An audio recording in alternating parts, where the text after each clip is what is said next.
तर हे प्रकरण आता गुन्हे शाखेकडे सुद्धा वर्ग केले जाण्याची शक्यता सध्या निर्माण झालेली आहे। सैफ अली खान याच्या घरामध्ये शिरून त्याच्यावरती चाकू हल्ला करण्यात आला, त्यामुळे गुन्हे शाखेकडे हे प्रकरण आता वर्ग केलं जाण्याची शक्यता वर्तवली जाते। एकूणच प्रकरणाचं गांभीर्य लक्षात घेता गुन्हे शाखेकडे या प्रकरणाचा तपास वर्ग होऊ शकतो। अत्यंत संवेदनशील आणि तितकंच महत्त्वाचं असं प्रकरण, अत्यंत गंभीर प्रकरण असल्यामुळे याचा तपास आता गुन्हे शाखा सुद्धा करू शकते।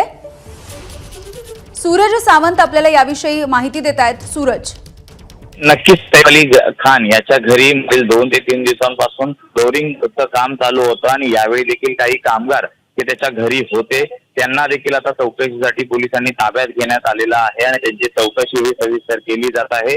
या घटनेनंतर आणि घटनेच्या आधीचे सीसीटीव्ही पाहिले असता सीसीटीव्ही मध्ये कुणीही घरात आत येताना किंवा बाहेर जाताना दिसत नाही, त्यामुळे चोर हा आधीच येऊन लपला होता आणि ज्या नंतर ही घटना घडली आणि त्याच मार्गाने तो पळून गेलेला आहे, त्यामुळे त्याची अद्याप ओळख पटलेली नसल्याचं देखील कळतंय। पोलिसांच्या 7 टीम या संपूर्ण आरोपीच्या शोधासाठी गेलेल्या असल्याचं देखील कळतंय आणि गुन्हे शाखेचे पोलीस देखील पॅरलली या संपूर्ण प्रकरणाचा तपास करताना पाहायला मिळतात। जे कामगार त्या ठिकाणी आले होते या आठवड्याभरात त्यांची सखोल चौकशी केली जात आहे आणि चोरीच्या उद्देशाने हा संपूर्ण ही घटना घडली असल्याचा संशय हा प्राथमिक पोलिसांना असल्याचं कळत आहे। त्या अनुषंगाने आता वरिष्ठ पोलीस जे आहेत ते युनिट 9 त्या ठिकाणी आलेले आहेत। या संपूर्ण घटनेचं गांभीर्य लक्षात घेता हे संपूर्ण प्रकरण पुढील तपासासाठी गुन्हे शाखेकडे वर्ग करण्यात येण्याची शक्यता देखील वर्तवली जात आहे। त्यामुळे एकूणच या घटनेमुळे कायदा व सुव्यवस्थेचा प्रश्न हा देखील तितकाच उपस्थित केला जात आहे, कारण एका सिने अभिनेत्याच्या घरी अशा पद्धतीने घटना घडते, त्याच्यावरती हल्ला होतो, त्याचबरोबर त्याच्या कर्मचाऱ्यावरती देखील हा हल्ला झालेला आहे।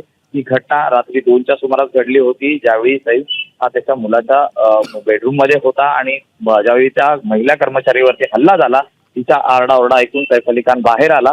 त्या महिला कर्मचारीचा हात रक्तमंबाळ पाहून सैफ अली खान त्या आरोपीवरती तुटून पडला। दोघांच्या झटापटीत सैफ अली खानवरती त्याने जवळपास 6 वार केल्याचं कळतंय आणि त्याच्यावर सध्या लीलावती रुग्णालयात उपचार सुरू आहेत। पोलीस या संपूर्ण प्रकरणाचा सखोल तपास करत आहेत।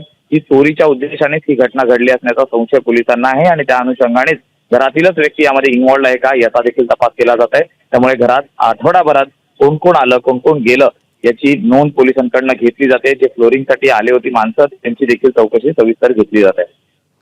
अगदी सूरज, धन्यवाद या माहितीसाठी। एबीपी माझा, उघडा डोळे बघा नीट।